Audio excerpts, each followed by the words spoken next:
What is up, everybody? Welcome to the Fantasy Couch Podcast. Just got done watching the first game of the season. Lions upset the Chiefs.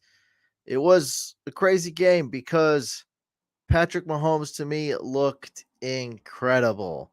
His co stars, though, did not look good. His supporting cast.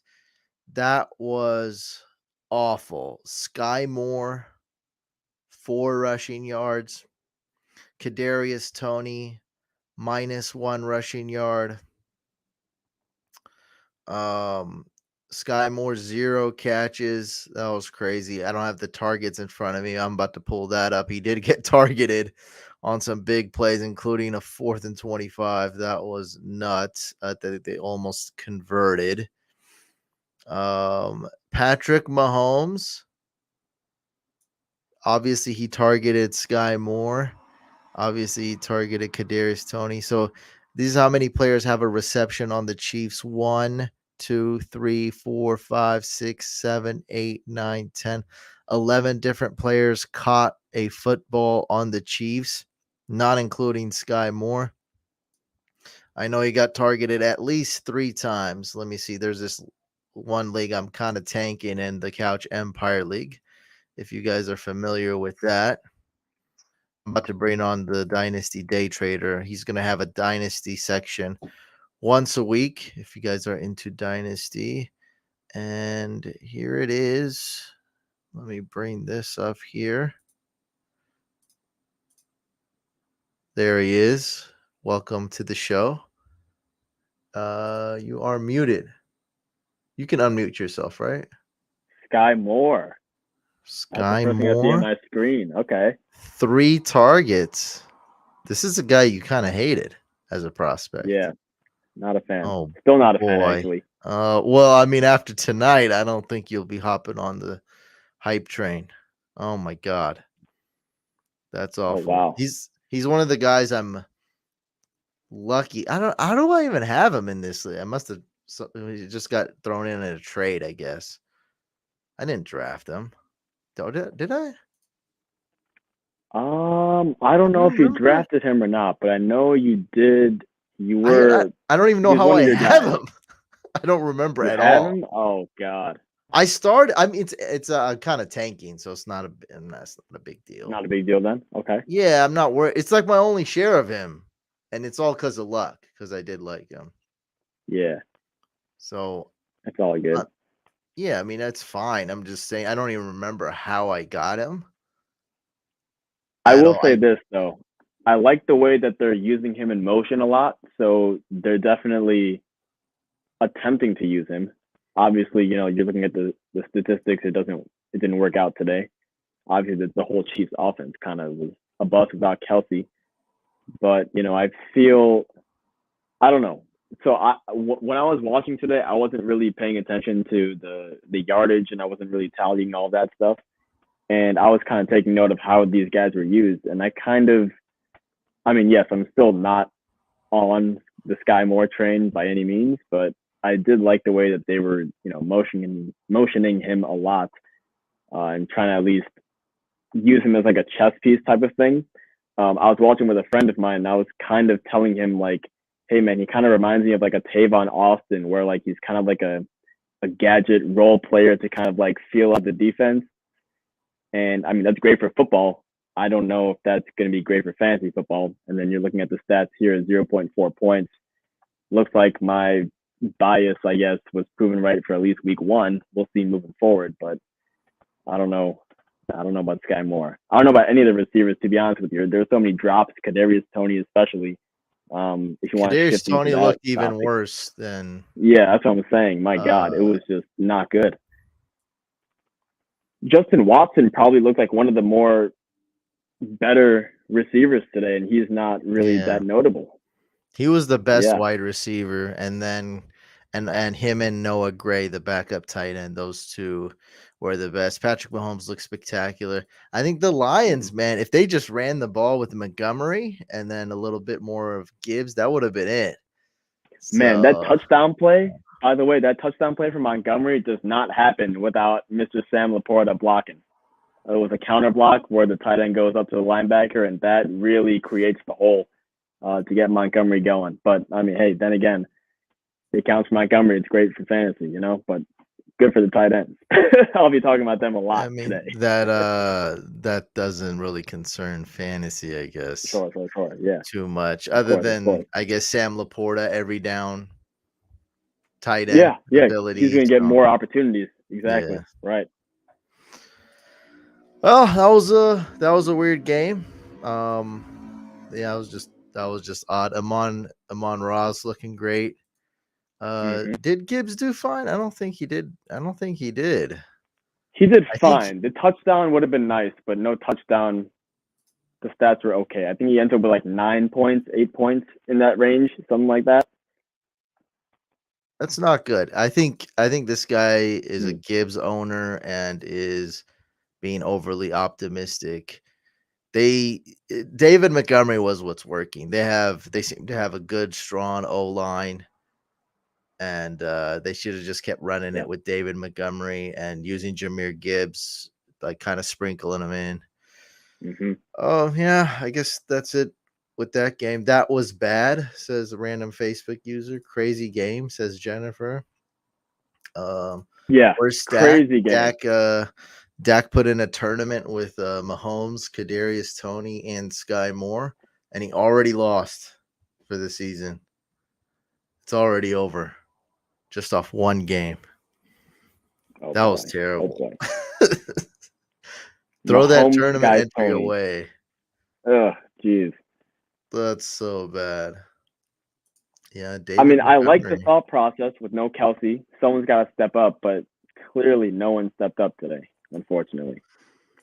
Yeah, so I think the Chiefs they really Oh, that's miss hilarious. Travis Kelce.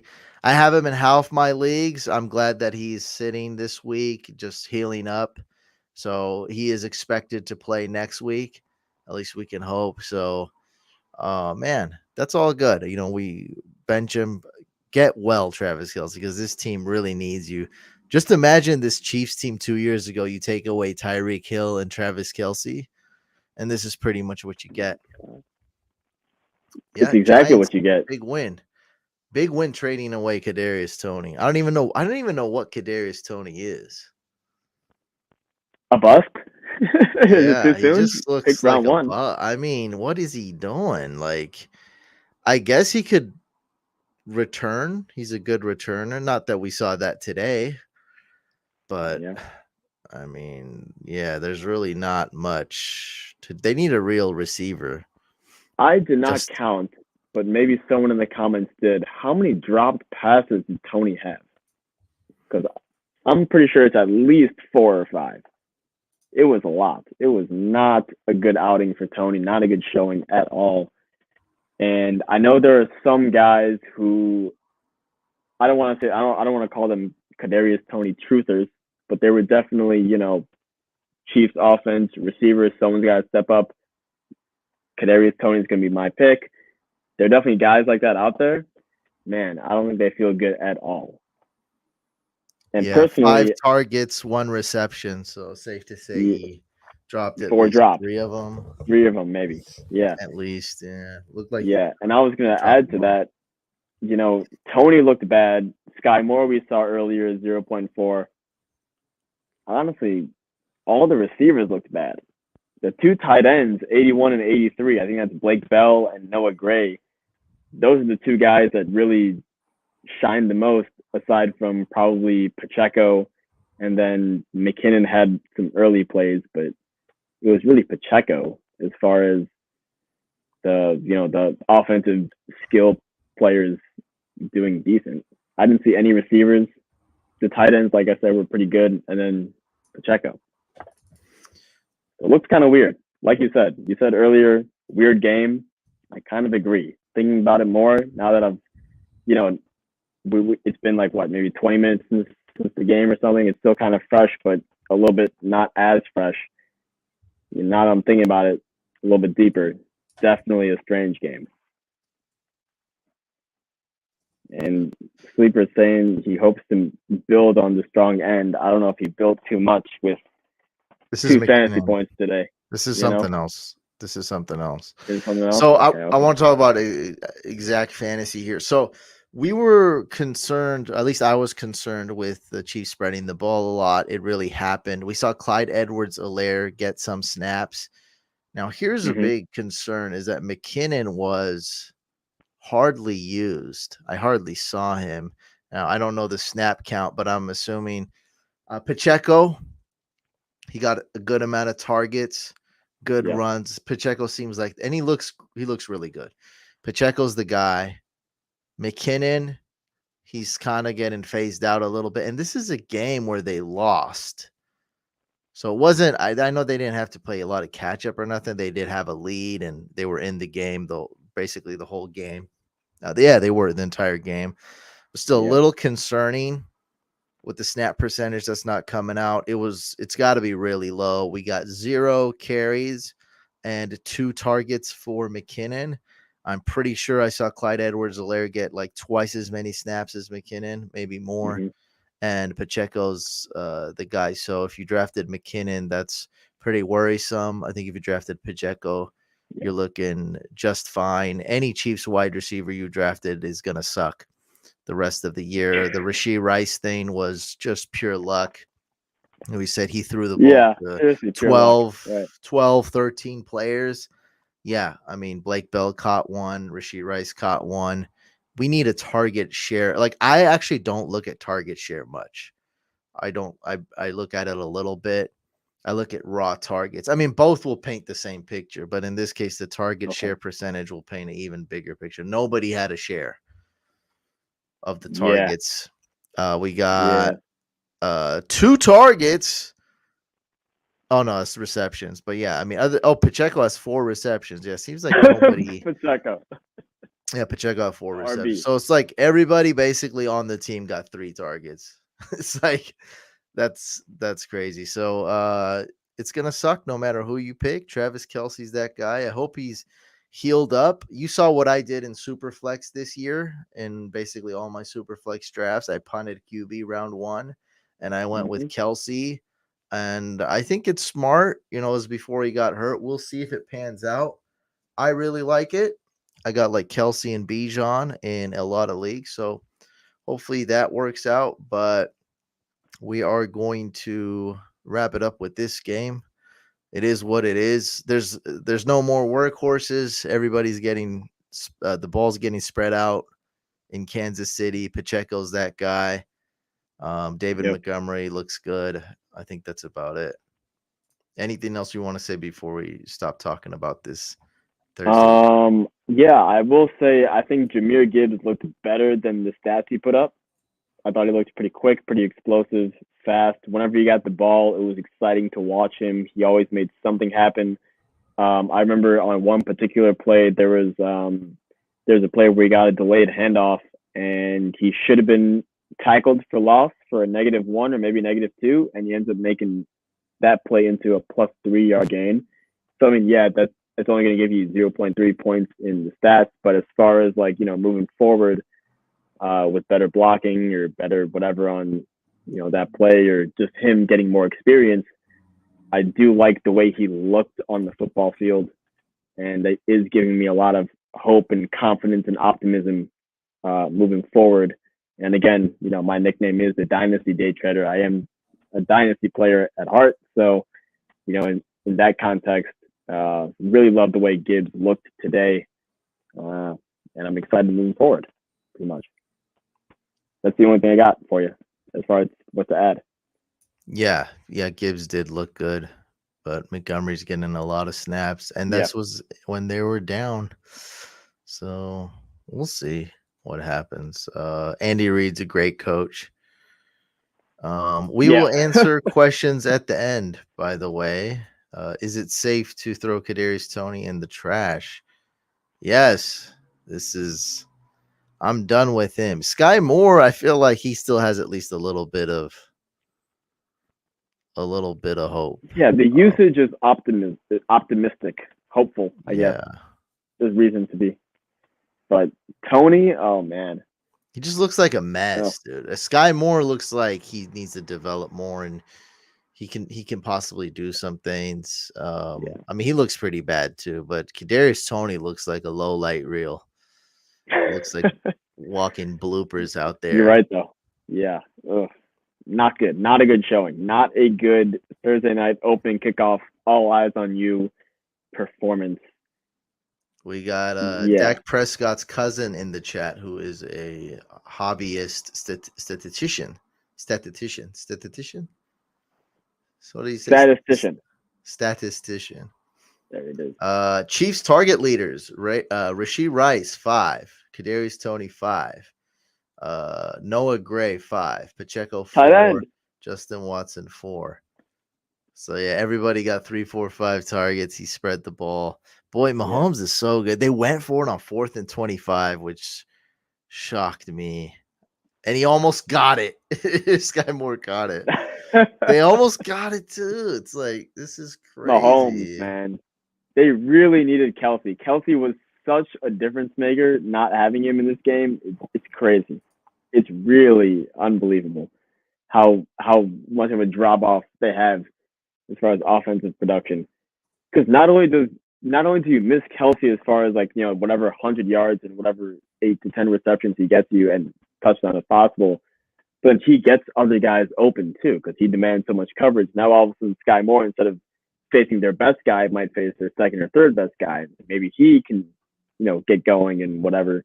And then if that gets going, the passing game and the run game gets going, and then everything else starts clicking. And then all of a sudden, you see the Chiefs scoring 28 points in one quarter because that's what they do. But man, Kelce is really a huge loss, and today showed just how big that loss was. Honestly, Yeah, Lions you good can team, tell. but you know, yeah, I Okay, don't know. here's That's a shocking. quick breakdown. Sleeper just posted this. Patrick Mahomes, 20.54 points, fantasy points. Amon Ra, 19.1. Goff, Wow. 14.02. Montgomery, 13.4. Josh Reynolds, 12. Rasheed Rice, 11.6 off a lucky touchdown. Pacheco, 9.4. Gibbs, 8. Kadarius Tony, 1. Sky Moore, 0.4. Oh, my God. Wow. Wow. That is, and really, if you think about it, take away the touchdown for Rashee Rice. That's a reception and 6 points. He's got 4.6, a little less than that Yeah, he'd because of the have like yards on that. 3.6. He'd have like 4. He, Just say like 4 fantasy points. Yeah. man, I don't know what's going on with Kansas City. That's crazy. That's crazy. Hey, This good isn't a day for complete Amon Ra shock though. though. Yeah, total shock. I mean, I no, I'm not completely shocked. I mentioned this on live stream several times. I was worried they'd spread the ball. I probably mentioned this today on a live stream today, because uh, that's what Mahomes has always done without Tyreek Hill. It's been hmm. Kelsey and then random names. So, I mean, I was I've a bit mentioned this nervous. several times. Interesting. I definitely missed that, but I'll if it was live today, I'll go back and watch that. It's interesting. Oh, I mean, several obviously, good several take. live streams. I mentioned that the third string tight end sometimes scores touchdowns, and I mean he did today, coincidentally. So like it happens a lot. Richie James, I don't know if he suited up. Like there's just so many Yeah, names out there. Justin Ross, like I don't think we've seen him today. Like there's a ton of names out there, and he spreads the ball a lot. Wasn't Demarcus Robinson? Wasn't he on the Chiefs like a couple years yeah. ago? He Demarcus Robinson, I remember that. catch Adam a Wilson or couple. something like that. Yeah, Oh Mahomes. yeah, Okay, so good Andy days. Reid calls a crazy gadget play. Weird guy, kind of fast guy scores a touchdown, or Mahomes runs around like a maniac. No look pass through 2 defenders, and some guy scores a touchdown. You don't know who that guy is. I mean, Kelsey, and then you don't know who that guy is. True. Oh, That's I the don't know. problem. I mean, I didn't know. I don't remember. I don't remember them. Well, thank you for correcting me. I don't know if Yeah, they were there. Justin Ross had like one decent play. Honestly, I remember McKinnon's 10-yard play more than what Justin Ross did. This is my Justin I'm just Ross gonna be had honest with you. one reception, did he? There you go. Okay, One yeah, I don't reception remember it. for 6 yards. Yeah, yeah. I That is said I too funny. think. Yeah, I'm not sure. Guys, I'm not, what am I? I'm just a guy here. Um Justin Ross, one reception for 6 yards. Yeah, I can't count all the Chiefs receivers. That's kind of the point I'm making. After seven, the average brain can remember seven. That after that they don't. Hence, that's why they came up with the phone numbers, 7 digits. So what There am I you go. saying? I'm not smarter than the average man. That's my point here. So Justin Ross, yeah, it's too many names here. Ross was put in on the goal line out wide. A good sign. I don't think. No, it's not a good sign. No, It's no, not a good that's just sign. like What is it? okay. But the man had like two snaps. This is not. No, no, no, no. This is not. Guys, don't focus on my small brain. That's not the point of this. The point and or Oh, the good. yeah. The point of this is that Mahomes is spreading the ball a ton. Nobody's doing anything other than Kelsey. There's no number one guy here. That's the big story. That's what you need to take away. And that's the big issue right there. It's all going to be spread around. You'll never know who's going to get that boom week, who's going to get that touchdown. Today it was Rashee Rice and Blake Bell. Maybe next week it's Richie James and McKinnon, and then the following week it's Justin Watson and Richie James. You have no idea, man. Yeah. Just So it's just Richie, just to just be pulling correct, strings. okay, Richie James was here as well. Okay, Richie James and Justin Ross, they were both clones. One reception, six. One reception, like how are you going to remember that? There's so many things going on in the game, and Yeah. it's one catch. No, I Great. mean, people can remember that. I'm just saying I didn't know. I mean, I didn't Yeah. really care, to be honest. That's what I'm saying. It's not relevant I'm enough guilty. to. Here's the guy who came on my live stream yesterday and made a $50 side bet. And Miley, he had the ugliest matchup going today I've ever seen in my life. So this Oh is God. Mitchell from the Couch League. He had Kadarius Toney going against the Chiefs defense, and it was the ugliest, most boring matchup in fantasy I've ever seen in my life. Because you started Kadarius Toney, which I get the appeal with that. I mean, that's what happens when you don't have any depth. You start convincing yourself like Kadarius Toney looks like a good start this week. Yeah, I feel that. Oh And God. he started. I mean, I get the reasoning, but I guess you don't have a lot of depth. That's what I'm thinking. That's why you did that. I mean, how deep are your starters though? Like you have to start Kadarius Toney week No, one. he just thought it was a good idea because Kelsey was out. That's what I'm saying. If you had good Mm, depth, you wouldn't be going down that road. You want to be going through those thoughts. I don't know, man. I put some DraftKings lineups in today, and the one receiver I faded was named Kadarius Toney. Maybe that's my Kadarius, bias against him, I mean, but look, like he could have started Tyler Boyd, Zay Jones. Yeah, he didn't have any options. anyone, I mean, anyone on that list would probably be better. but he's also a guy who drafted Kadarius Toney like early. Yeah, When did because you when he's did one you of those draft guys. Kadarius Toney? Where would I draft him? Where'd you draft Oh, him this year?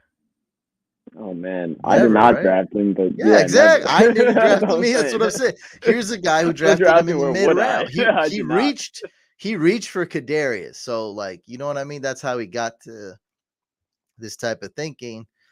He started Kadarius Toney, and then Germ. He was just being belligerent during the draft, and so we gave him like the top rated kicker and defense because it's the rules. So it was Kadarius Toney versus. I'm rooting for Germ, I guess, because I want to win my $50. There So you go. whichever one of us go further in this league gets $50. Kadarius Phony, the chat says. Oh, the pain. Oh no, it's it's definitely not over yet. I did not win the $50 side bet yet. It's way too early. I mean, he could still beat Germ because it's not like Germ's team is great. He's got a 49% chance to win with Tony going. Oh, that's close, man. Wow. Yeah, Mitchell has studs. Like, there's no doubt about it. He's got Tyreek Hill, Joe Burrow, and that's it. Justin Yikes. Tucker, Justin Tucker, Niners D. His starters are good. His starters are good. We'll see. I think I can beat Mitchell though.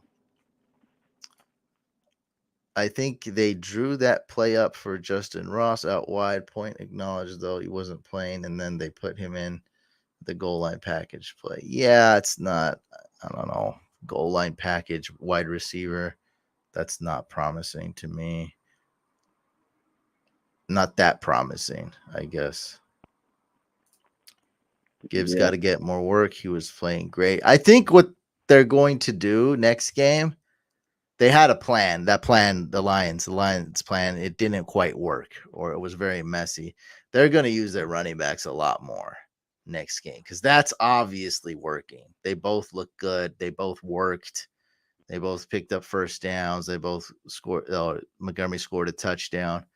Um, so that's gonna work. All right, let's move on. We have every week we're doing a dynasty section. So you're gonna be highlighting one player for dynasty for those that are interested in college, or those that are interested in dynasty fantasy football, and those that are interested in prospects and draft classes coming up. So and that's why I got the dynasty day trader, aka Sushane, aka the tight end shaman on the podcast. So Do take it. it away. Well, it was a good day for tight ends, and like you said, tight end coach. So I figured I would go over a hot name in college who plays tight end. A lot of you guys know him. Um, he goes to Georgia. His name is Brock Bowers, and I think he might be the most explosive tight end prospect we've ever seen. He's on this tight end Rushmore. He's a third name now listed, and I'm going to be honest with you. I kind of regret doing one thing, Couch, or not doing one thing, I should say.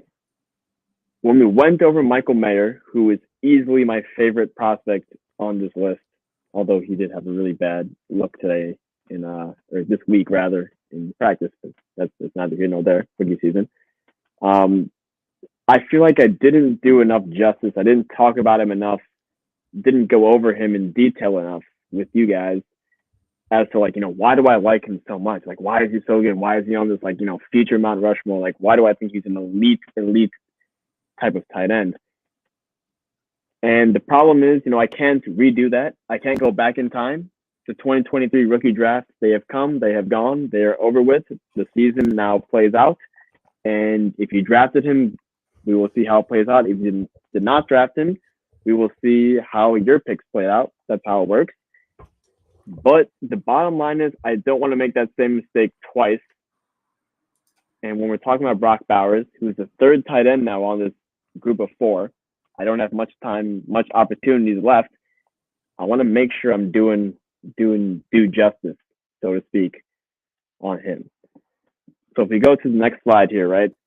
I want to go over quickly what we talked about last. How long ago was that? Maybe like 4 months ago, 5 months ago, during the NFL draft about how I'm evaluating tight ends and that type of stuff. And we talked about the three different prototypes. We talked about the H tight end, the kind of primary blocking tight end. We talked about the flex tight end, which is more of like the Jimmy Graham receivery type guy, doesn't really block. That's as far as rookie prospects go. Dalton Kincaid kind of falls in that flex tight end. And then that wide tight end, which is kind of like in the middle. They both block, they both catch. A little bit of a wider frame, kind of like a Rob Gronkowski type. Michael Mayer would fit in Jason that as far as Witten. prospects. Jason Witten's a Jason Y, Witten right? for sure. That's Yep, a Jason Witten's good a Y. example. Yep, exactly. Chiga Conko, Shannon Sharp is H-back. Aaron Hernandez as well. And then we also kind of talked about, I remember a couple of people asked about, hey, where does this guy fit in? Where does that guy fit in? And we talked about there is a spectrum, right? It's not really like, hey, you're in this, that, or, H, Y, or F. You're kind of like in between. So that's basically what we talked about last time. So I want to go one step further, okay? Now, this is not everything by any stretch of the imagination, but we are slowly learning about it. And I want to talk about the five kind of traits or the 5 kind of tools that I use at least to evaluate tight ends. And the first thing that I want to address right away, and you can scroll down a little bit, is that people do emphasize athleticism for the position. That's not really something that I'm looking at, and I will explain why when I get there at the end with separation.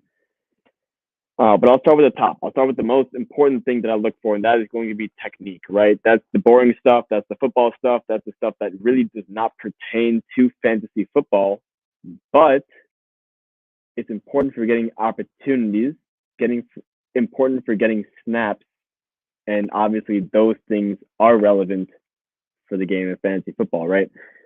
I'm not going to get into what I'm looking for technique because obviously, fantasy football guys don't really care for that too much. The second most important thing, and this is going to be important for fantasy football, would be the ball skills, right? This is the ability to catch a ball, honestly, in simple words. The two most important things that I've been looking for, and we talked about this with Quentin Johnston, ironically, the wide receiver out of TCU, who's drafted by the Chargers. I like a tight end who attacks the football, right? I don't want a guy who's waiting for it, making those basket catches, those body catches, that type of stuff. As a tight end, we're larger than receivers on average, right? So that means we're bigger. We have a larger catch radius.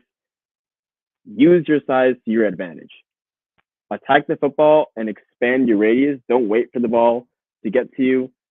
Go after the football, right? So that's kind of ball skills. And obviously, with tight ends, I mean, they're not receivers, right? So they're not as natural as, catching the football. So you kind of want to look at that. How good can they catch a football? Honestly, it's that simple. Physicality and power, those are more for blocking. So I'm not going to talk about them too much, but they are definitely important because there's a difference between a receiver and a tight end, right? A receiver is a guy who specializes in catching the football. A tight end catches the football as well, but is also involved in the blocking game, in line with the offensive line, and that type of stuff.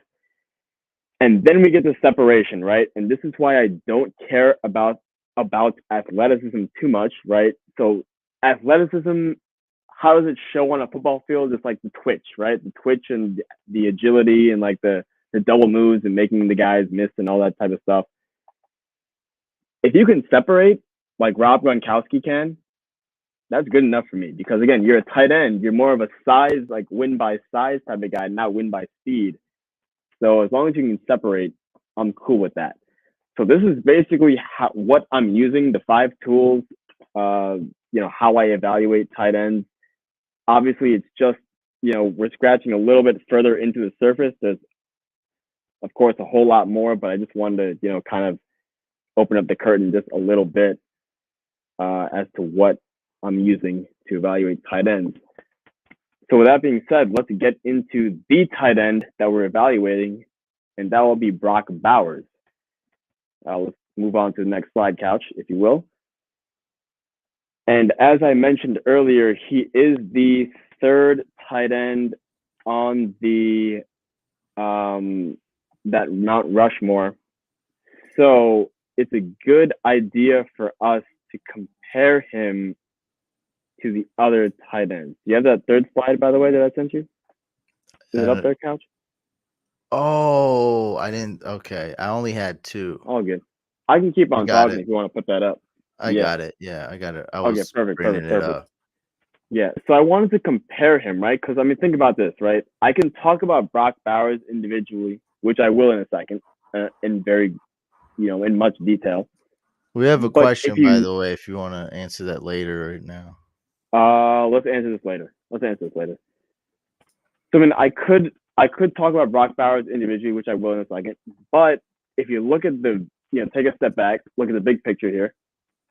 We already have 3 out of 4 of my, future Mount Rushmore guys listed. Let's first compare him to Michael Mayer, who people don't really know just yet, but they will get to know soon. And Kyle Pitts, who, although he's young, still, a young player, inexperienced in the NFL, people kind of have a feel of what he is, right? So let's start with Kyle Pitts. he is basically the prototypical flex tight end. As you can see from that triangle, if you're watching or if you're gonna view this later and you can see the visual, he's all the way in that blue corner of the triangle. He has no traits of a Y, no traits of an H. He is the ultimate wide receiver tight end type of guy. The blocking technique is not good. Again, does not matter for fantasy football, but kind of does as far as snaps and whatever. And we know about the pterodactyl radius and whatever. Michael Mayer, who people will get familiar with over time, and obviously I have made some lofty projections for him being an all-time great tight end, which I still believe, although he's had a rough training camp. But again, rookie tight ends take a little bit to develop.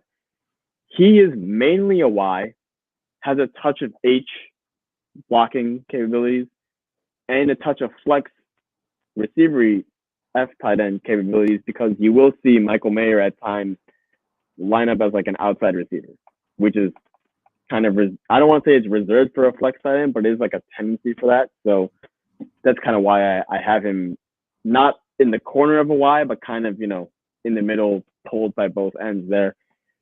And then we have Brock Bowers, who he's an H-back. And usually what I say about H-backs is that, they're not good for fantasy football because they block first. They're a good blocking mold, blocking prototype. But there are exceptions to the rule, okay? And with Brock Bowers, just to finish this off, and we can move on to the bottom half here of this one, he does exhibit receiving like flex tight end capabilities, even as an H-back. So that means you are going to see Brock Bowers lined up out wide, even though he's a shorter, stockier type of build. So if we go on to the bottom half here, Couch, and I'm not going to go over Kyle Pitts and Michael Mayer in detail. You guys can read that, if you want to, while I go over this. If you look at Brock Bowers here, just evaluating each of the 5 skills here,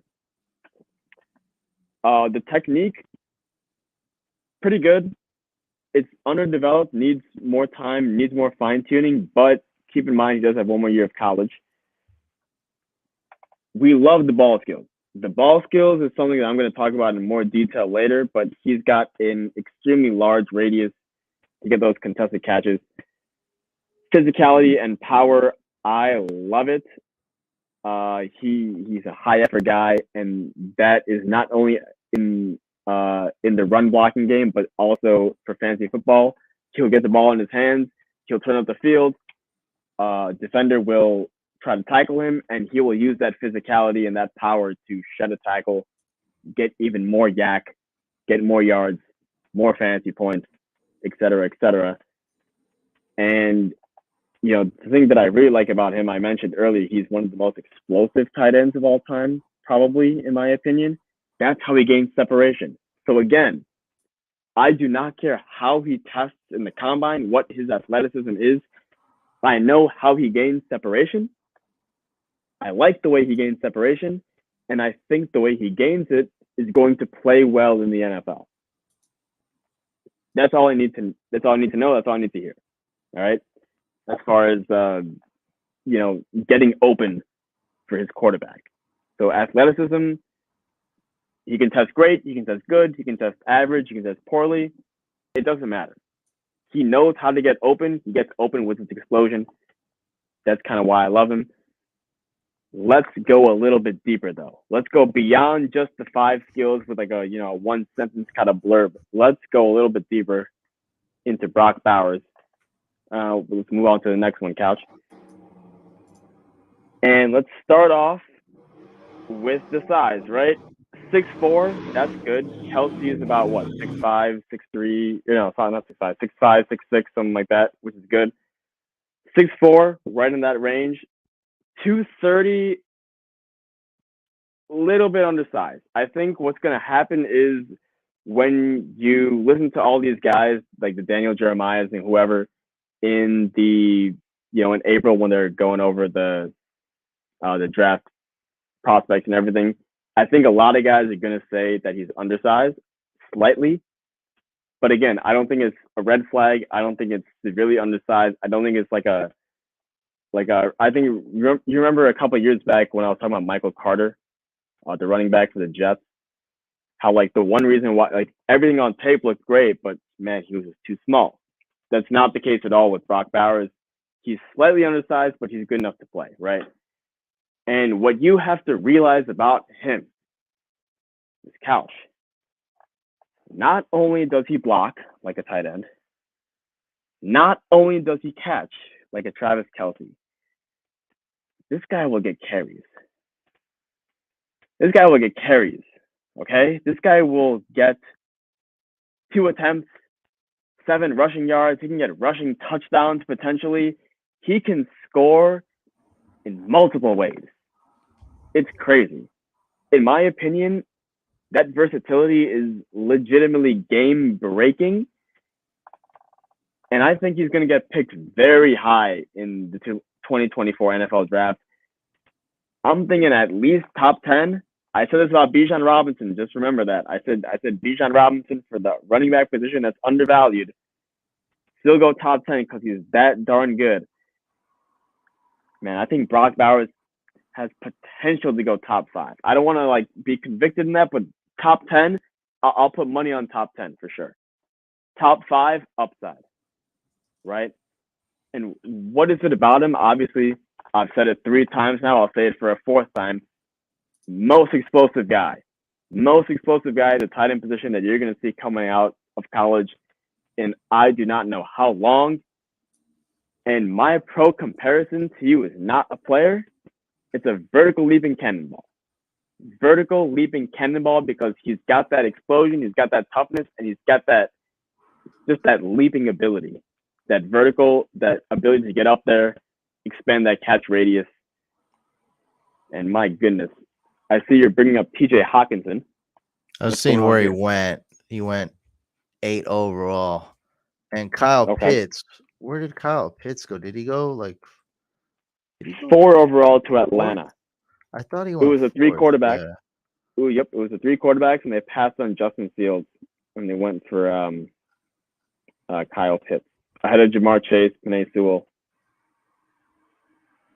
Yep, there it is. So, yeah, I mean, I guess it's gonna really matter who's in the draft, right? If there's any elite pass rushers, elite quarterbacks, which there are. There's elite quarterbacks, definitely. But, you know, I think, and obviously there's that one receiver that we've talked about who's definitely going to draw comparisons to Jamar Chase or maybe even better. You know, those 3 guys I think are locked. 3 or 4 guys are kind of locked into that. But there's that 5th spot right now as of today. Of course, things can change, injuries, etc. You know, boom players. But, you know, as of now, that number 5 overall spot is kind of open. And I feel like Brock Bowers is one of those guys who could be in that selection. Could be that spot there. Still, top 10 is pretty high. Top 10 is where I'd put money on, Couch. I would if I have good odds in any casino to go Brock Bowers top 10, I would put money on that. That's too easy for me. But let's talk about the more important stuff, right? NFL draft is great. What about your rookie draft? Right? Well, if you're in Superflex, that's the most common thing. Probably going to be a mid-round pick. And then if you're in 1 QB draft, probably going to be early. Even though it's not tight end premium, still might be early just because that's how rookie players go. It's about really talent and the drop-off and whatever. And as far as startups go, I'm thinking, you know, some leagues really don't respect rookie tight ends.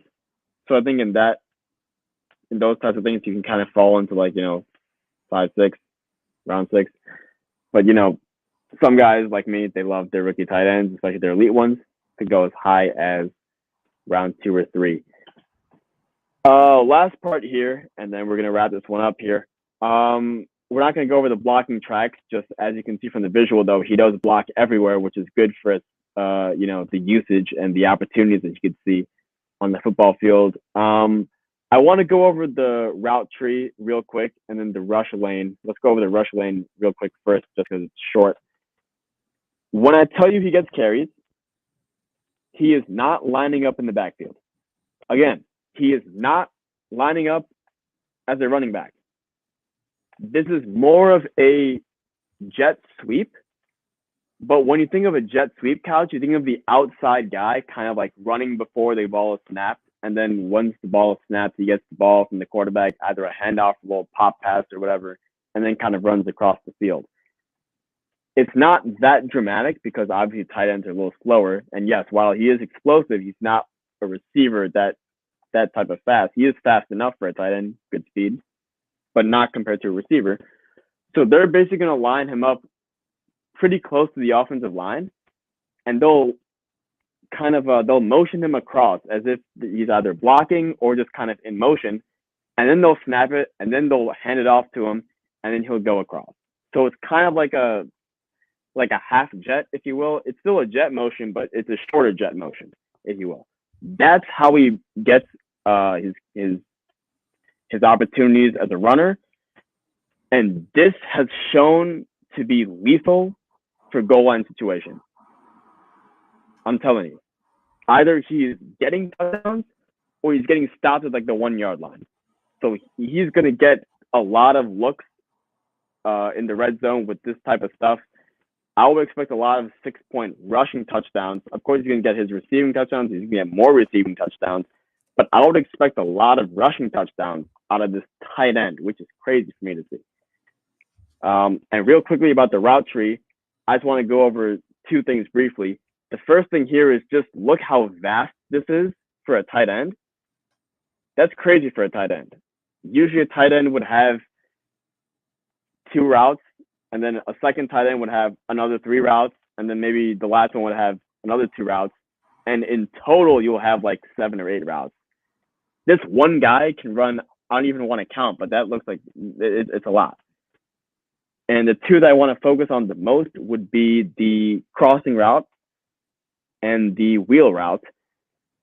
Most notably the wheel route, right? So the crossing route is probably his one of the 2 best routes. That's why I've highlighted it. He really gets open there. He knows how to find his way through a defense, kind of by high IQ type stuff, which is good. And then the wheel route, which is really abnormal for a tight end because wheel routes are usually run by running backs, which is good.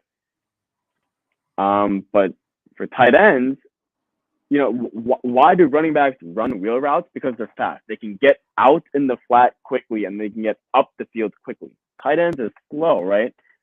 The fact that they run a wheel with Brock Bowers proves that he's fast enough to get the job done. So that's very important. And again, it's probably, I said his over route is one of his 2 best routes. I think the wheel route, in my opinion, probably the best route he runs, which is amazing. Absolutely amazing. That's really about it. The rest are kind of visuals. I don't really want to talk about, you know, like how many receptions he gets. It's kind of just visuals for you guys to all see. And the PFF grades are really all good. The worst grades there are in the 70s, which means you're a good, you know, you are a good performer in that category. Obviously, there's, you know, it's not perfect. No player is perfect, but the fact that he's got 70s as his floor means he's a darn good player. And again, he's got a whole season of college football to play, so he's got room to develop, room to improve. And then, you know, on the right side there, you kind of see where I think his technique is, his physicality and ball skills and separation, probably among his best traits, power not far behind. And that's pretty much Brock Bowers. I don't think you're going to get a much more detailed analysis as far as, you know, what type of routes he's running, you know, the grades and the skill set and all that stuff than this. I mean, hey, if you run into an analytics guy and a stats guy, you definitely will, because I didn't go over a ton of that. But hope you guys enjoyed Brock Bowers, right? You guys are going to see just how good he is in the NFL. And if you do watch college football, make sure you're watching this kid this weekend, this season. he'll be fun to watch. Just talk about rookie tight ends. How sometimes they say like, "Oh, avoid them," and I think it's a smart thing. But last year, I think everyone kind of threw that out the window, or this 2023 with guys like Yeah. Kincaid and Michael Mayer and Laporta and Musgrave and a couple freaks out there who like Tucker Craft. And was that it? Was there any more? Did I name them all? There was some Schumacher guys, I think. Schumacher, and there was Brenton Strange for like the super hipsters, you know. oh, dude, I already forgot about him because I remember what's his name? Washington. Is it Darnell? Oh yeah, Darnell Washington. Hey, I Darnell like Darnell Washington. Washington as like a football guy, not fantasy football, but Yeah, two different things there. he still looks good in Steelers practice though. Yeah. He looks And good, but and here's the thing though, you were saying that people kind of threw that out the window for 2023, and the reason, in my opinion, I could be wrong. I'm just taking a guess, but I think the reason is because all these guys were saying, "Hey, this tight end class is really good, best it's been in blah blah blah, how many years?" So they're saying, "Hey, man, if I can just get if I can hit on the right guy, there's so many options. I can be set at the tight end position for so many years to come."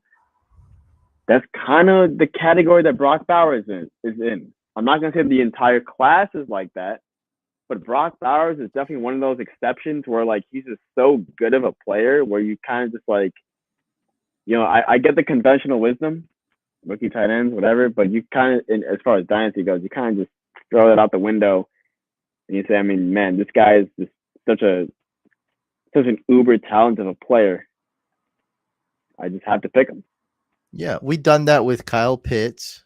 I think everyone has. We did that last year with tight ends, a 2023 class, and we're gonna do it with Brock Bowers. What I was saying was, regardless of these guys, there's always someone, at least one person, but usually several in your league that does not go with conventional wisdom and punt rookie tight ends. So you don't got to worry about that. There's always somebody out there who will go Mm-hmm. for the rookie tight end, even if the rookie tight end is not that great. I am definitely for going for rookie tight ends when it's somebody that I really do like. I think that's fine. But Yeah. when they're just regular guys like Mike Gesicki, it's probably better not to take them and then trade for them later for cheap. We have a question here. How fast is Brock Bowers 40 time? Colton Heinrich 2027 Mount Rushmore guess? I guess that's a two-parter. Yeah, I'll address them both. How fast is Brock Bowers 40 time? I don't know offhand. I mean, I'm sure his high school time is posted somewhere. I'm going to take a guess for you. I would say like 4.55, probably like fastest 4.55. Realistically, maybe like 4.6 in the 4.6s, I would say. And no, it is not Colton Heinrich, but I am not going to reveal the name. You got to We wait have 3 a more years for 40 that one, buddy. time.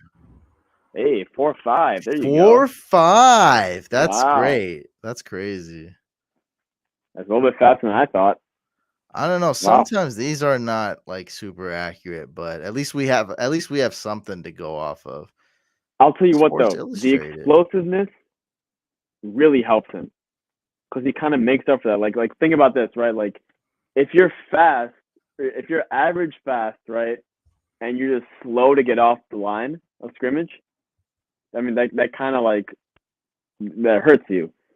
But if you're a little bit slower, but you get off the line super quick, then you already have that kind of that distance, that head start, so to speak, to kind of make up for the speed that's not quite there. And like I said, 4.5 for a tight end, shoot, that ain't bad. That ain't bad at all. Then again, it was his sophomore year of high school, so I'm really anxious to see how that ends up with the combine. But honestly, not too worried about the speed because I know the explosiveness is there, and obviously I'm a separation guy, ball skills guy, and he massively checks the box in both of those categories for sure. And then what about this one here? How do Bowers and Jatavion compared to Laporta, Kincaid, Mayer, Musgrave rank them? Okay, 2020. three. Just looking at those names, the 2023 guys are better as a whole. Okay, I am a big fan of Michael Mayer. I prefer Michael Mayer at least as a real tight end, like IRL NFL tight end, to Brock Bowers. For fantasy football, I'm really not sure. It's really close. So the fact that I've been talking to Michael Mayer this much, I mean, I'm going to be doing the same with Brock Bowers. That's why I really want to get ahead of the game this year. But man, so those two for me, like let's just eliminate those two because those are kind of like a tie. Let's call them a tie. So now we're looking at Jatavian Sanders, Laporta, Kincaid, and Musgrave. I prefer Laporta, Kincaid, Musgrave to Jatavian because honestly, if I were to rank them, I'd probably have Jatavian last. I know you're a What Texas about Longhorns fan. Kincaid? Kincaid, I would prefer over Jatavian Sanders. I don't think Jatavian Sanders is that good. Then again, he's got a whole year, right? He's got a whole year to develop, so he could definitely do some stuff. And Couch, why am I saying he's got a whole year? Like, why am I stuck on that point? You know, a lot of times, a lot of these tight ends that I pick, like Chigakonkwo and even George Kittle, it's because of what they do in their final year of college. It's because that's when you have the closest idea of what their final picture is as a tight end. Obviously, it's not the final form, but it's the closest idea of what you have. And this is a really developmental type of position. So you kind of want the most information as possible. So if Jatavian Sanders has a really good, final season before he gets drafted next year, my opinion can change. But for now, today, he's asking me how do Bowers and Sanders compare. Today, I would take the 2023 guys just because Mayer and Bowers are about equal to me, and I would prefer the other 2023 guys to your boy Dak. I know you're a Cowboys fan, a Texas Longhorns fan, but I would take those guys over Jatavian Sanders today. We gotta rank these guys for fantasy, and who's gonna have the best Oh man, fantasy putting me on the spot career. here. Oh boy. Yeah, I think Okay. that we have to Okay. end it. We have to end it like this. Okay. So Can we make it like 1A, 1B with Mayor no, Bowers? no. Oh, come on. Oh man. Let's say, look, Mayer was drafted by the Raiders. He's less athletic. Let's just put Bowers one. Trust me on this. Okay, let's do it. Fine. Bowers Fine. one. It gives me Mayer. great pain to do it, but okay, let's do it. Yeah, I mean, the Raiders screw stuff up sometimes, so Sure, it's sure, like sure. they're cursed. Yeah. So if let's say Bowers goes to a class organization, we can see it happen. Maybe he goes to the Patriots. So my options now are what? Musgrave, Laporta, Kincaid, and Jatavian, right? Yeah. Let's go. Let's go Oh Kincaid man. here. I think. Honestly, Couch, this is crazy, but hear me out. Hear me out. All right. This is up to you. I You got the drafted final say. I drafted Tucker Kraft in a lot of dynasty leagues, and yes, I'm still hopeful. Okay, but I'm also able to kind of take the beer goggles off a little bit, so to speak, and kind of see clearly a little bit. And I've noticed that Tucker Kraft has gotten hurt, injured, missing time, that type of injury, 4 different times, and it hasn't even been week 1 yet. He's gotten injured 4 different times in the Packers uniform as a tight end, and we're not even in the regular season. So that's a little bit concerning to me. On top of that, I look to my left, I see Musgrave going off. I look to my right, I see Musgrave going off. I look straight ahead, Musgrave going off. Man, man, I want my brain wants to pick Kincaid, but man, there's that demon on my left shoulder here saying, "What about Luke Musgrave?" Well, here's the So I'm thing gonna though. go with Kincaid is Josh Allen. And it's just we already know it's kind of a cheat. We like see Bowers, we don't know what team he's gonna go on. We already know where these True. guys are. And now Christian Watson's also hurt. Romeo Dubs is just coming back from injury. So Musgrave could be a big part of the offense for sure. I think I've there's gonna be a drafted lot of him in a lot of targets. leagues. Yeah, I think the targets are going to be a thing, but I get the idea with what you're saying with the Bills and Josh They Allen in got the Josh offense. Allen. I mean, it's not even Josh Allen versus Jordan Love. Hmm. It's not close. Yeah, But I am drafting Musgrave in a ton of leagues in redraft. So let's go Kincaid. That just seems safer. yeah, Honestly, it's and then but I don't Musgrave. think Musgrave is too far behind. And And this then is coming from a Musgrave. guy who picked Tucker Kraft everywhere. I'm on the record saying Musgrave is not going to be a good tight end. I'm eating crow. It seems already for that one. Yes, perfect. Laporta, Jatavion Sanders. And personally, Couch, I don't even think Jatavion Sanders is the second best tight end next year. But we'll get to that for another day. Way too soon for that one. And that's everyone, right? Bowers, Sanders, Laporta, Kincaid, Mayer, Musgrave. Yep, we got everyone. Good stuff there. Hopefully, hopefully it's somewhat accurate. You know, it's probably gonna take about 3, 4, 5 years to get into that. To really figure out what these results are and how they pan out. But that's a tight end position. Takes a minute for them to develop. Takes a while for them to get going. But as you can see, as you can tell, once they do get going in the NFL, once they do, hit their stride, you can end up with the Travis Kelce's and the George Kittles and the Mark Andrews of the world, and all of a sudden you can just dominate your league. So Laporta made hopefully my we'll computer do that. crash. Laporta made your computer crash. That's a bad Yeah, omen. yeah. It made my browser crash. All right, so I'm back. I'm back. I just used my other web. Sometimes my camera doesn't work. I wanted to get back as soon as possible. So For you sure, for guys can sure. barely see me in the darkness. But we're It's gonna wrap up the it's night podcast mode couch there. anyway. Yeah.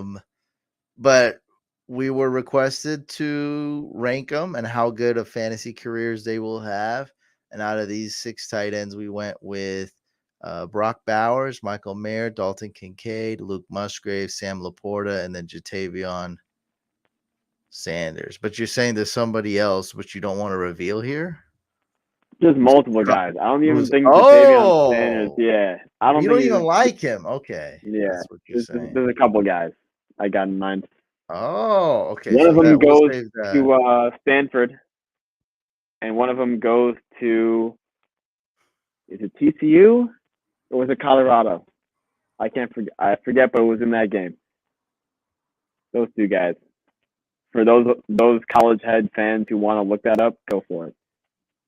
But Jatavion Sanders, again, you got a whole year. I want to reiterate that, Couch. I don't want anything that I'm saying right now as far as 2024, aside from the Brock Bowers stuff, to be final set in stone. But as of today, I do have a couple at least guys ahead of Jatavion Sanders, maybe even more.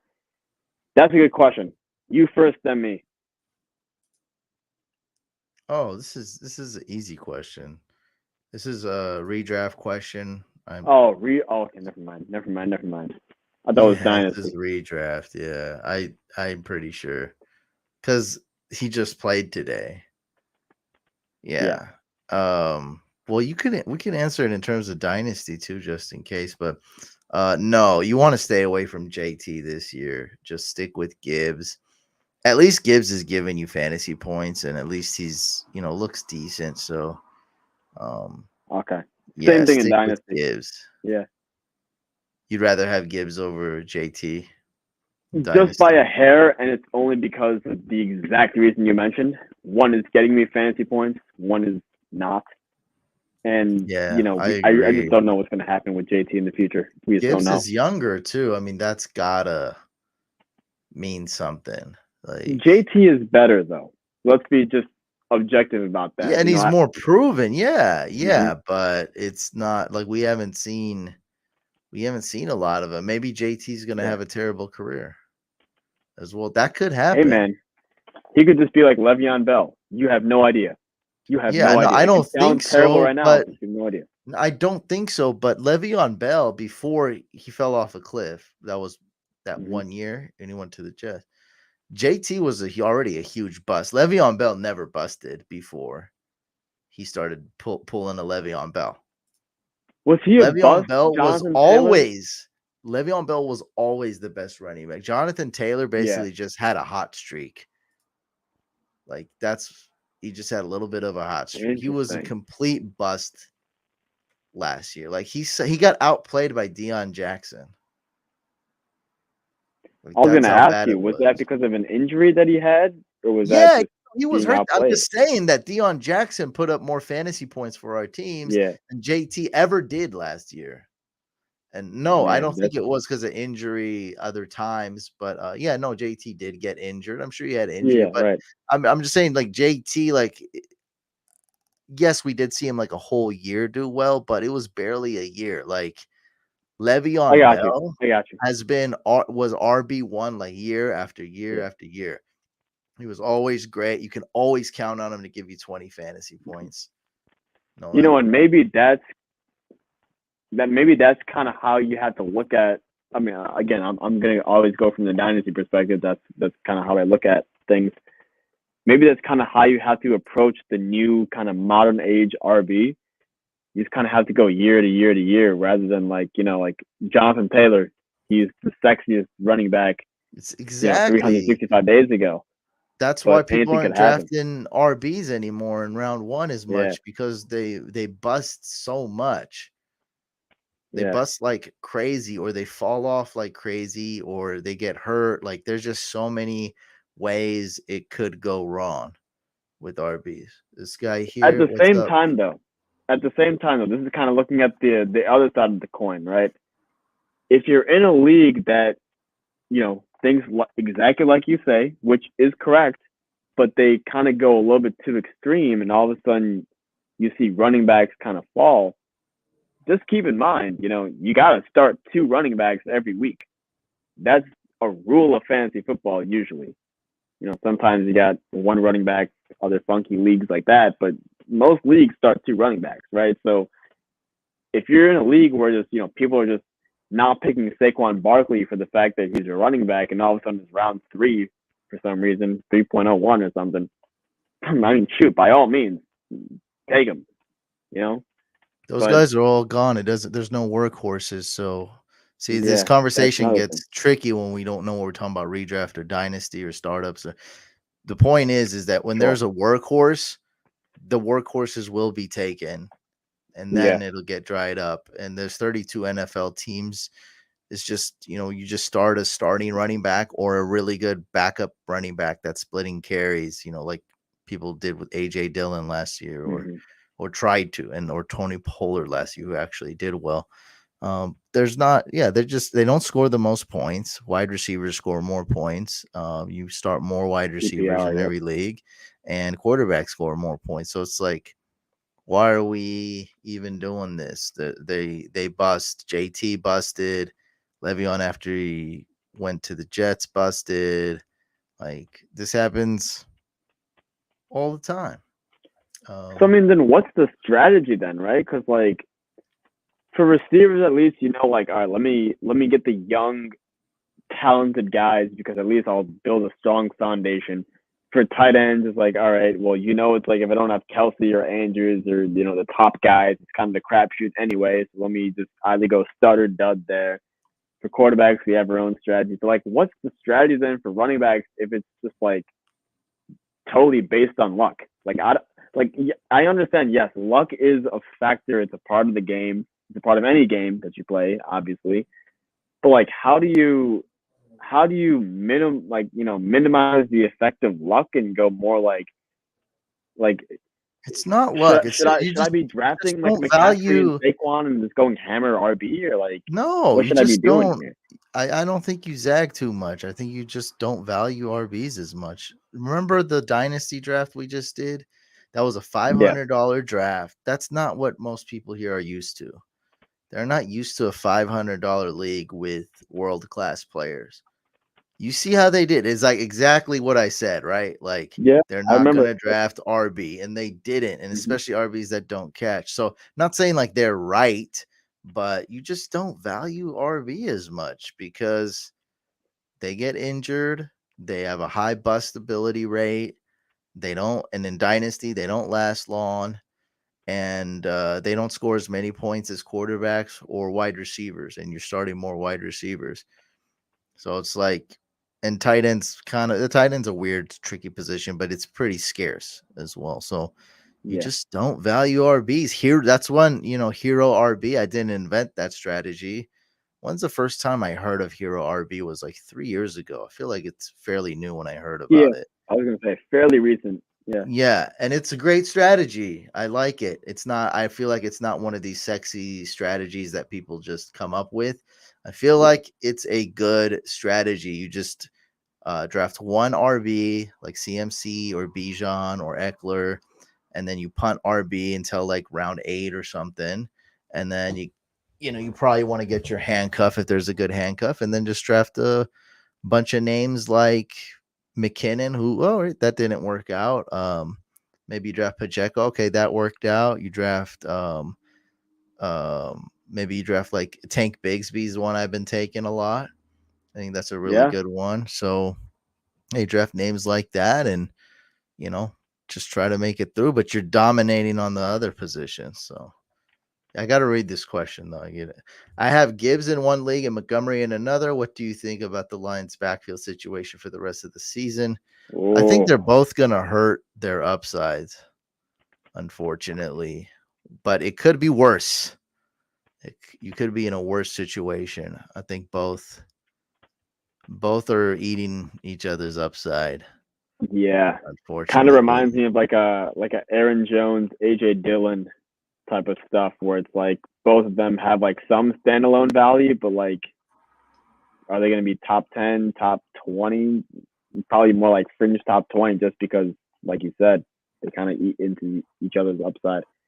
I like them Yeah. both though. They're both, if I had Montgomery on my team redraft, I'm feeling pretty comfortable. At least he's a startable player. Same situation with Gibbs, I'd but actually having worry a lot about Gibbs because Gibbs went round 3, mm, while Montgomery went yeah, round, that's I don't true. know, That you're 8, right about that. 7, 8. Yeah, Hmm. so Montgomery's looking a lot better, and the team won because of Montgomery, which is Yeah, a big deal. So he's not going anywhere. Gibbs' usage and big plays could go up. I don't like it that much, man. Again, in best ball, Gibbs will be better than redraft, but also you drafted Gibbs in round 3 in best ball, which also that's what sucks. hurts right there. The draft capital is what hurts because man, I mean, I don't want to pick the boring answer couch, but it seems to me that like they're going to be about even as far as fantasy points this season. Yes, Maybe yes. maybe one gets a little bit more for touchdowns or whatever, but like it seems they're going to be pretty close to even. So like when you're talking Gibbs round 3 and the other one round 6 or so, round 7, man, that Gibbs pick definitely does hurt for sure. This week I'm playing a team who has both Monty and Gibbs and started them both. I was like, okay. Well, that's good and bad. They didn't score a ton of fantasy points, but then again, you'd much rather play a team that started Gibbs and nothing else because Montgomery got that TD. Um, but that's exactly what happened. They both hurt each other's upside, and so they didn't really put up a lot of points. What do we got here? Gibbs had, Yeah, I would not be worried about that team at all if he drafted both Montgomery and Gibbs. I mean, those are like pretty early round capital. yeah, You're it's passing on bad. good players. You don't have to start both, but this guy's choosing to start both. 8 fantasy points for Gibbs, I think around 11 or 12 for Montgomery with the touchdown. 13.4. 13. Okay. Yeah, he's still good. I mean, yeah, like I said, not a lot of upside. So what is that, like 21.4 One points? for two guys. It's all right. Yeah, that's pretty It's good. okay. Yeah, it's like for you, for your opponent. I Yeah. know this week one running back's gonna score more than both these guys combined. Like, and a starting running back. Exactly. Exactly. Yeah, Right. it's gonna have, like, we're gonna like Eckler, maybe CMC, this hopefully Bijan might do it. Oh, Bijan against Carolina. I cannot wait for that one. Oh, baby. So I'm so happy for that. This one guy on Instagram called Mm. me an idiot because I ranked Bijan so high. He's like, he's number 3 on the depth chart. And I'm like, dude, I am pinning this That's his comment. argument. Come I'm like, on. I'm like, bro, you are comedy. And then he responded, whatever. I'm just like, dude, I cannot wait. I love it. By the way, a friend of mine just sold his house in Atlanta to Bijan Robinson. Oh no He moved, way. That's he moved crazy. to Europe. Yeah, I'm like, dude, you don't live in the US anymore? He's like, nah. A lot of Americans moving to Europe and then You sold his yeah. house to Bijan Rob. That's Yeah, he's crazy, like, dude. What the heck? That's yeah. crazy. He's like, guess which player I sold my house to in Atlanta? I was like, Bijan. He's like, how'd you know? I was like, well, first of all, he's like my favorite player. And second, he's like I'd imagine it's the guy who's moving there. And so I was like, damn. And he had a the hyperbolic chamber thing that you I don't know if I'm Oh saying it right, yeah. but you sleep in that and he Uh-huh. just he kept it there. He's like in the medical field. The guy, my Okay. friend, and so he sold him that, and he's gonna be sleeping in there. So that's good, baby. Getting that good night's sleep for a fantasy team, There you staying go. healthy. Yeah. Wow. He's telling me like he looks like a champion. Like he's like this guy's focused. He's great. Like he don't drink. He don't smoke. Nothing. Like Perfect. I'm like, oh my god, like that's dope inside Bijan. info. Actually, like he's not That a is. party That is. guy. No. Yeah. That He's is just a actually. very humble, like really good dude, and just super focused. Works super hard. I mean, you can tell that like when you sell him a house because he's like, I want the hyperbolic chamber. He loves the idea. He doesn't do any of the extracurricular stuff. Yeah, if Bijan is a bust, okay. So if Bijan's a bust and Michael Mayer is a bust, I think we both have to go with this like no face cam. We cannot show our faces on the podcast I'll. anymore. We have You to. know what? You know how they did that with the what was that? Was that the Falcons or was that the Saints? With they put the lunch bags over their head. The Saints. The Saints. In the paper I'll bags? do that. The little paper Uh, bag. oh yeah, no, all Yeah. the sucky teams do it. The Browns and Lions have done it. Oh The really? Lions Okay. are Lions are popular because they went undefeated in preseason, then they went winless in this regular season. There was a lot of Yeah. paper bags. I just can't imagine both. Forget about one of them. I can't remember. Like, can't imagine either of them being a bust. That'd be crazy. That'd be crazy to me. Bijan and Mayer being. That'd be crazy. It Well, could I happen. It could let's happen. just face it, you got a tougher time because the rookie tight end. I Oh mean, we yeah, had of it. course. We should give him some time though too. But Yeah. Bijan, he needs to start like this year because he's a RB. And I took him in Mhm. redraft really early. As for Michael Mayer, he was just more of a flyer in tournaments for this year. He's more of a dynasty guy. So we'll be fair. We won't judge ourselves too clearly. But if they both do suck when we decide the suckage at like a Man. good amount of time, yeah, we both have to not be able to show our faces. So Metcalf, London, oh, you got DK. I mean, why would we bench? I'm not even high on Met. Why are we benching Metcalf? I think what is that? Yeah, we just start Metcalf. That was easy. I was worried about London versus Sutton. That's closer. I mean, if you drafted DK Metcalf, well, I don't know why you'd bench him, but I guess your team's Start stacked. your So studs. fair Start your question. studs, please. That's why Would you you drafted drop them early. Sky Moore for Tyler Algier or Nico Collins? Yes. My wide Which receivers. one? Which one? Either one's fine. Algiers has a little bit more value. He's an RB. He's a great handcuff. Has just a little bit of standalone value. Nico Collins, I'm really high on. Is could be the X receiver for the Texans. Texans will need to throw the ball. They get an upgrade at quarterback, so I like both. I don't think it's a big deal. So you just got to, they're two different players, right? One's a handcuff, one's a running back, and the other is a little bit more risky wide receiver. So either one is fine. My wide receivers are Lamb, Waddle, London, Watson, Gabe Davis. My RBs are Chubb, Monty Gibson, Pete Ryan, Morin. It seems like you could use Algier more. Another good thing about Algier is if anything were to happen to Bijan, he misses time. Now you got yourself a top 10 running back. You can use him Hmm. or you can trade him. Yeah, we talked about that in the beginning, Mr. Drunk Squidward. Yeah. Travis Kelce, he's a Big big, time big impact. part of the Oh my Chiefs. god. Yeah. Brandon Cooks a start. It depends who you got. I don't like these questions. I need to know. That's like giving me a multiple choice, but only giving me the first multiple choice answer. That's a great way to break this down. How this gets on my nerves. Don't take it personal, Mister Drunk Squidward. I'm just telling you. I'm just explaining it. That's like, all right, Dynasty Day Trader. I got you.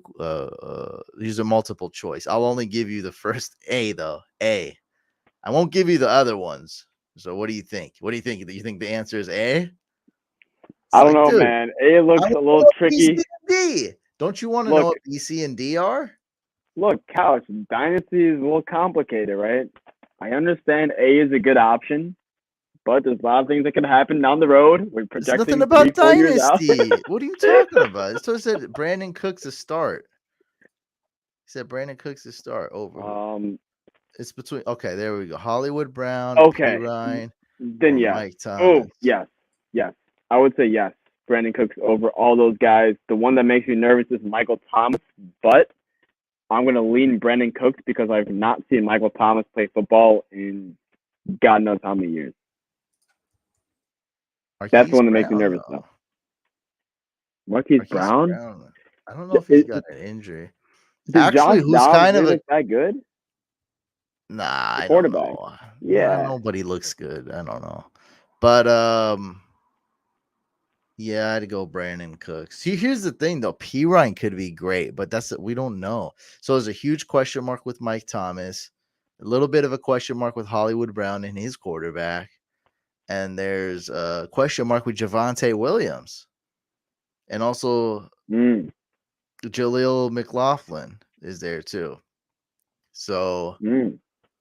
um yeah, I would go Brandon Cooks. That's a tough one though, but I guess we go with the guys who have less question marks. Yeah. Yeah. Yeah, I don't know. I just feel sudden. I Oh no, think I'm cool it's with close. Dak and two wide receivers. That's what it Yeah, comes down to. and then this guy, yeah, definitely start DK Metcalf. My boy, DK. Oh, oh yeah, we're gonna have to just wait, my friend. We're gonna have Right. to take it week by week. Look, if Michael Thomas is back, we're starting him. I mean, if Javante Williams is back and he's getting carries, then we're never starting P Ryan. I'll tell But you we're one thing. talking about week one though. Week one, you start Brandon Yeah. Cooks. hmm So I have two win now dynasty rosters that I have with Brandon Cooks, and the way I valued him was as a matchup based flex starter. So if I'm in a league where I got to start three wide receivers and two flex, I want to make sure he's my fifth wide receiver or sixth wide receiver on the roster. That's basically how I'm treating him. There's gonna be times where I have 5 weeks. I'll put Brandon Cooks in. There's gonna be times when maybe maybe not my stud receiver, but like one of my top receivers draws a really tough matchup, and I'll probably put Brandon Cooks in if he draws a soft matchup, for example. That type of stuff. So matchup based, like you were saying, Cal, kind of play week to week, but definitely one of those guys where you can expect on those good weeks where he has a good matchup, kind of that flex uh, receiver type of production. At least for dynasty, that's how I treated him. I would say you don't want to start Brandon Cooks generally. So There's gonna be weeks this week, where you would, no, I I mean, would think. while he's asking this question, he asked this question. That's my answer. I was like, you don't want to start Oh, Brandon Cooks daily flex. if Yeah, you no, not a don't daily flex.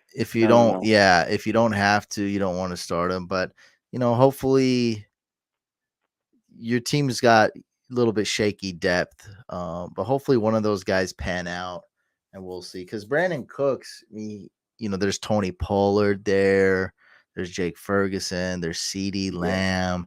So it's like I just never see him, putting up a ton of points. Maybe Mike Thomas is back, so hopefully that'll be your guy going forward. yeah.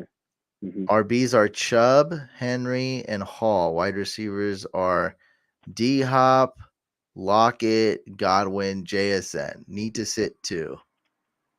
Half You're PPR. sitting JSN and you're sitting Hall. That's my pick.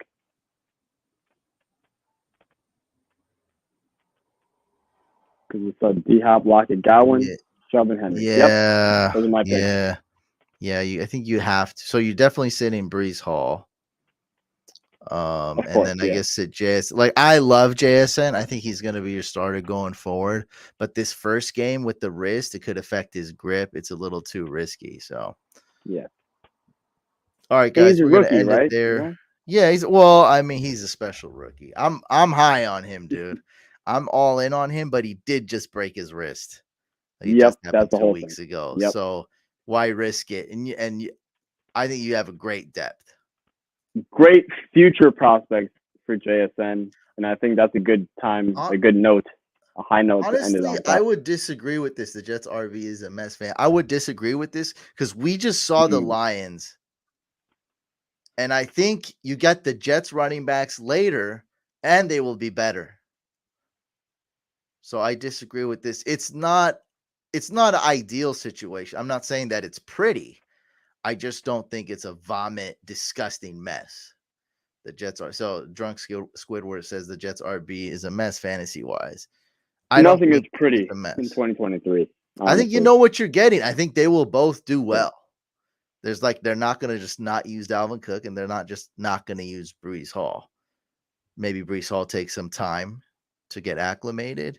You never know. Another injury could occur, like between Dalvin Cook and Brees Hall. Like one of these injuries could occur, and they're gonna both be good. I think. I mean, let's look at the offenses real quick, and then we can kind of wrap this up here, right? So Detroit, they've got those two running backs, and then they have one good receiver, Amon-Ra St. Brown. After that, it's like Josh Reynolds, Marvin Jones. Like who are you picking, right? And you look at the Jets, they got those two running backs, Brees Hall, Dalvin Cook. That one good receiver, Garrett Wilson. Who else? Lazard, Lazard, yeah, Corey that's Davis. really it. These guys are like average, you Corey know. Davis So retired. Corey Davis retired. Well, there you He go then. retired all of a sudden. Yeah, and They Mecole lost Hardman Elijah is Moore. yeah, Yep. yeah. No, they'll be good. And so you bring up Michael Carter. Honestly, to me, Michael Carter is like whoever the Lions' third string running back is. I don't even know who that is, to be honest. So that's how I view Michael Carter. Oh So I boy. don't because he's not even like guaranteed. You remember towards the end of the season last year, Michael Carter wasn't necessarily the RB1. Yeah, the Zonovan guy And I think he got got more cut. run. Yeah, so it's like he is there, but like I don't see him as a big threat, man. So I like Brees Hall and Gibbs more. Yeah. What happened? Like everyone just started tuning in now. It's fine. I feel like we got to answer some questions. Yeah, May let's do it. Let's trade answer Brees some Hall questions. for Mark Andrews. I smashed that trade. I don't know how. I don't know who would do that. Go get I'll take Mark Mark Andrews. Andrews. Easy. Yeah. That one's easy. Dak is still awake. Mike Thomas, Bateman, Brandon Cook, Zay Flowers, Van Jefferson, Thielen, Mims, pick two. Why did you draft these guys? Who'd you draft? What is this? Dude, Why this is did like, you why did you wait? Like, what did you just like not draft wide receivers and then you just started to take random ones? dude, this is probably Um, like some freaky like start 14 league where it's like, what is he doing, dude? All right, so I don't anyway, know. I'm gonna start Van Jefferson. I guess, yeah. Yeah, with Cup out. I'm Zay, starting Van Jefferson. I'm benching Adam Thielen. So we lowered that. He's hurt. how about Brandon Cooks? Van and Brandon Cooks. Well, we already said Brandon Cooks over Mike Thomas, and I'm saying start Van Jefferson for sure. Yep. Zay Flowers Bateman, has the you upside. know. Yeah, who would want to start Marvin Mims week one? That's scary though. That's just too. Oh Not my even. god. I'm not saying it's bad. No, don't. Let's not say it's bad. But it's too risky. Man. Starting Judy is kind of scary because you have no idea what type of Russell Wilson we're going to get. Forget about Marvin Yeah. Mims and Yeah. I guess there's a lot of factors. Van Jefferson, regardless, is a good start. Can he pop off? Yeah, I think he can. A lot of people wrote him off last year. Last year was a very weird year because Stafford was also hurt too. People Yeah. forget that he was not himself. So right now, Stafford's fully healthy. Don't know how long that'll last. Maybe it'll be his last year playing. Um, and Zay Flowers, I love. So actually, Zay Flowers is in this discussion for me. So I'm going like number one, Van Jefferson, number two, Brandon Cooks, and number three, Zay Flowers. But he's Okay. a rookie. So He's a rookie and a let's new wait. offensive coordinator, and we don't know what the offense looks like, and yada yada. And I can Yeah, keep on going, and it's there's risky. so But many that's how things. much I like. And I'm telling you, dude, Yeah. JSN and redraft is it should be fine. I like Yeah. it. I'm Okay. Good confident to in him. go. Yeah, dude. He's so good. He He's is. so He's good. great. He's great. Yeah, and Yeah. he is looking like he's doing just like Olave did last year, just like Garrett Wilson did last year. I don't think JSN is just gonna all of a sudden like be way worse than those guys. Yeah. Running back by committee league carries are worth 1 point. I waited on wide receiver late as possible. That's still odd. I guess that's still odd because you only really need two run. I guess I can see that. I guess I can see he got his all the other positions. He got three running backs. We'll see. Hopefully that works out for you because 1 point per carry is nasty. That means Chubb is going to get 20 points just off touching the ball without the yards and the touchdowns and catches. Yeah. I love that actually. Yeah, so I can see how you did that. Like Nick Chubb will score 50 points in a game easily. So I can see that. Jason's It gonna further take time to values get rolling. the. Yeah. I was gonna say it basically just increases the value of those elite RBs that are already kind of devalued in fantasy football as a whole. So I really like that idea. Says Jason's Uh, gonna take time to get rolling, but he should be a top 30 option this season. Spike weeks. I hmm, disagree. I think he's gonna get time to get rolling because of his broken wrist. Other than that, I'm telling you, dude, he's gonna be great. I have high hopes for him, and I just had to see him in a Seahawks uniform. I am sold. I think he's going to be awesome. Now there are three good wide receivers there, but Geno's not too bad, man. I think Geno will be just fine, and I think JSN will outscore Tyler Lockett. So I love JSN. I started drafting him a lot of best ball drafts, a lot of leagues.